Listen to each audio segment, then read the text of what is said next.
Iran और Israel में कौन ज्यादा ताकतवर, जंग हुई तो कौन सरप्राइज देगा। अस्सलाम वालेकुम दोस्तों, मैं हूं माजिद मलिक।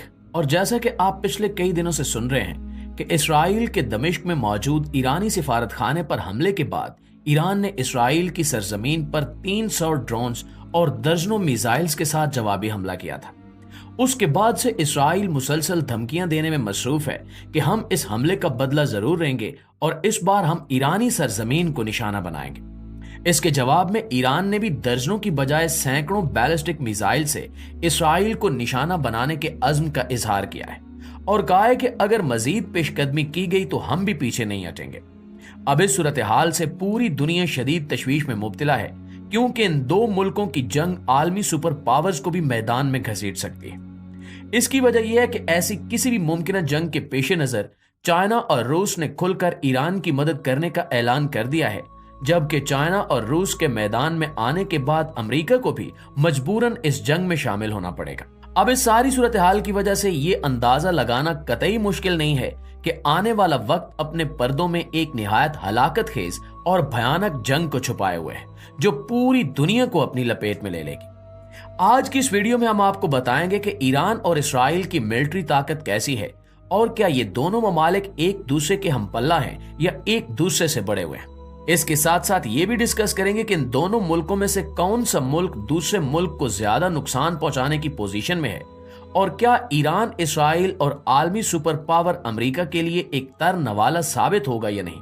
तो दोस्तों, सबसे पहले ये बात समझना जरूरी है कि ईरान पर अमेरिका ने इस कदर पाबंदियां आयद क्यों कर रखी हैं। तो इसकी एक बड़ी वजह यह है कि जब तक ईरान पर बादशाही निजाम हुकूमत था तो उस हुकूमत का अमेरिका की जानिब काफी झुकाव था।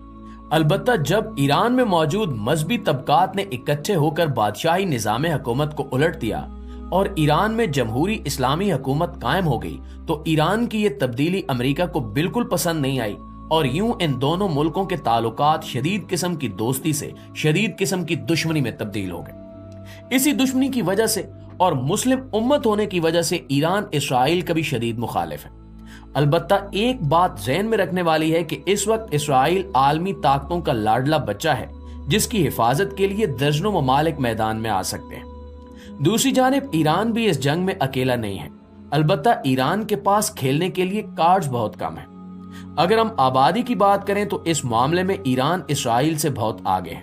इसराइल की आबादी महज 90 लाख के करीब है, जबकि ईरान की आबादी 9 करोड़ से भी ज्यादा है। इसके साथ साथ अगर हम दोनों ममालिक की फौजी ताकत के बारे में बात करें तो ईरान एशिया की तादाद के लिहाज से चौथी बड़ी फौजी ताकत है। ईरान के एक्टिव ड्यूटी फौजियों की तादाद 5,80,000 से ज्यादा है, जबकि रिजर्व फौजियों की तादाद 2.5 लाख से ज्यादा है। पैरामिलिट्री फोर्सेस की तादाद इनके अलावा है, जो तकरीबन 5 लाख के करीब है। दूसरी जानिब इसराइल के एक्टिव ड्यूटी फौजियों की तादाद तकरीबन 1.25 लाख के करीब है, जबकि रिजर्व फौजियों की तादाद 4 लाख है। यूं ईरान इस मामले में इसराइल से तकरीबन 3 गुना आगे है। अब अगर हम जमीनी फोर्स की बात करें कि दोनों ममालिक के पास जमीन से इस्तेमाल किए जाने वाले हथियारों में कितने कितने हथियार मौजूद हैं, तो इस मामले में भी ईरान बहुत आगे है। ईरान के पास मौजूद टैंक्स, मार्टर गन्स, तोपखाने और दीगर हथियार इसराइल से कई गुना ज्यादा है। अलबत्ता ईरान के पास मौजूद हथियारों की टेक्नोलॉजी काफी पुरानी और फरसूदा है।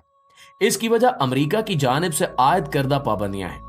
दूसरी जानिब इसराइल के पास मौजूद हथियार भले ही कम हो, लेकिन इनकी टेक्नोलॉजी और हदफ को निशाना बनाने की सलाहियत ईरानी हथियारों से कहीं ज्यादा बेहतर है और वो हथियार मैदान जंग में अपना लोहा भी मनवा चुके हैं। इसकी एक बड़ी वजह अमेरिका का इसराइल का खुलकर साथ देना और टेक्नोलॉजी के साथ साथ हथियारों के मामले में इसराइल की बढ़ चढ़कर मदद करना भी है। अब अगर हम बहरी ताकत की बात करें तो ईरान की नेवी नंबर्स के लिहाज से इसराइली नेवी से बहुत आगे है, जबकि इसराइल की नेवी न होने के बराबर है। अलबत्ता यहां पर भी क्वालिटी और टेक्नोलॉजी की बात आ जाती है, क्योंकि आलमी पाबंदियों की वजह से ईरान हथियारों की टेक्नोलॉजी में कोई खास तरक्की नहीं कर सका। इसलिए ईरान के पास मौजूद जंगी बहरी जहाज और दीगर जंगी कश्तियां भले ही तादाद में ज्यादा हों, लेकिन वो बहुत पुरानी टेक्नोलॉजी की हैं, जिन्हें निशाना बनाना निहायत आसान है। दूसरी जानिब इसराइल की बहरी ताकत तादाद के लिहाज से भले ही ईरान के मुकाबले में कुछ भी नहीं, लेकिन वो निहायत जदीद तरीन हथियारों से लैस हैं और इन्हें अमेरिका और यूरोप की सरपरस्ती और पुष्ट पनाही भी हासिल है। यानी किसी भी जंग की सूरत में ईरान को महज इसराइल से मुकाबला ही नहीं करना होगा, बल्कि इस वक्त की सबसे बड़ी सुपर पावर अमेरिका समेत यूरोप के दर्जनों ममालिक से भी बैक वक्त मुकाबला करना पड़ेगा।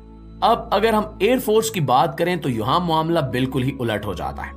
ईरान के पास भले ही 500 से ज्यादा मुख्तलिफ किस्म के तैयारे मौजूद हैं, लेकिन ये सब के सब दहाइयों पुरानी टेक्नोलॉजी के हामिल हैं और कम से कम भी 30 से 40 साल पुराने हैं। दूसरी जानिब इसराइल के पास 600 से ज्यादा लड़ाका तैयारे मौजूद हैं और ये सब के सब जदीद तरीन टेक्नोलॉजी के हामिल हैं। इनमें F-16 ब्लॉक 52 सुफा, F-15EX और फाइटिंग ईगल और दुनिया का इस वक्त तक का सबसे ज्यादा जदीद और खौफनाक त्यारा F-35 भी शामिल है। एक अकेला F-35 त्यारा ही ईरान की पूरी एयरफोर्स पर भारी पड़ सकता है, जबकि इसराइल के पास ऐसे त्यारे दर्जनों की तादाद में मौजूद है। जदीद दौर में किसी भी ताकत से ज्यादा फिजाई ताकत का होना बहुत ज्यादा जरूरी है और ईरान के पास फिजाई बर्तरी कायम रखने वाले त्यारों की तादाद बिल्कुल भी नहीं है।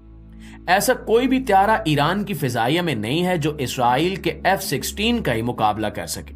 हालांकि F-16 इसराइली फिजाइया में सबसे लो एंड पर मौजूद त्यारा है, जबकि F-35 का तो नंबर ही बहुत बाद में आता है।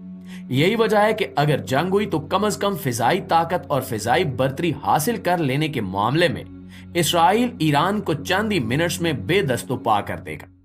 इसका तोड़ ईरान के पास मिसाइल्स की सूरत में मौजूद है और ईरान ने मिसाइल्स की फील्ड में काफी तरक्की की है। ईरान के पास बिला मुबालगा 50,000 से भी ज्यादा मुख्तलिफ मिसाइल्स मौजूद हैं। अब अगर हम जमीनी हकायक की बात करें तो यह भी एक हकीकत है कि रूस और चीन इस जंग में शुरू से शामिल नहीं होंगे। अलबत्ता अगर इन्होंने देखा कि इनका एक अहम इत्तेहादी ईरान आलमी ताकतों के हाथों पसपा होने वाला है तो वो खम ठोंक कर मैदान में आ जाएंगे। इसके साथ साथ इस वक्त ईरान में मौजूद रूस और चीन के बड़े बड़े इक्तिसादी मंसूबों का दुश्मन के हाथ में जाना रूस और चीन को कभी मंजूर नहीं होगा। फिर भी अगर हम रूस और चीन के अलावा ईरान के हलीफ ममालिक की बात करें तो इनमें यमन, लबनान, शाम और इराक भी शामिल है। इन चारों ममालिक की हुकूमतें भले ही सरकारी तौर पर ईरान को अपना दोस्त न समझती हों, लेकिन इन चारों ममालिक में ईरान की प्रॉक्सीज मौजूद है। लबनान में ईरान की सबसे बड़ी प्रॉक्सी मौजूद है जिसे हिजबुल्लाह के नाम से पुकारा जाता है। हिजबुल्लाह इंसानी तारीख में सबसे बड़ा नॉन स्टेट गिरोह है जिसकी ताकत किसी भी रेगुलर फोर्स से भी ज्यादा है। एक अंदाजे के मुताबिक हिजबुल्लाह के पास मौजूद लड़ने वाले आदमियों की तादाद 10 लाख के करीब है, जो अपने आप में एक निहायत हैरान कुन फिगर है। अलबत्ता ये जंग एक बार फिर दुनिया को इक्तिसादी तबाही के गड्ढे में धकेल सकती है, क्योंकि इससे पहले ही जारी एक बड़ी जंग जिसे हम रूस यूक्रेन जंग के नाम से जानते हैं ने दुनिया भर की मार्केट्स को शदीद मुतासिर कर दिया है। अब अगर ये जंग शुरू हो जाए तो पूरी दुनिया में ग़िज़ाई बहरान के साथ साथ दीगर बहरान भी जन्म लेंगे और पूरी दुनिया इंतशार का शिकार हो जाएगी।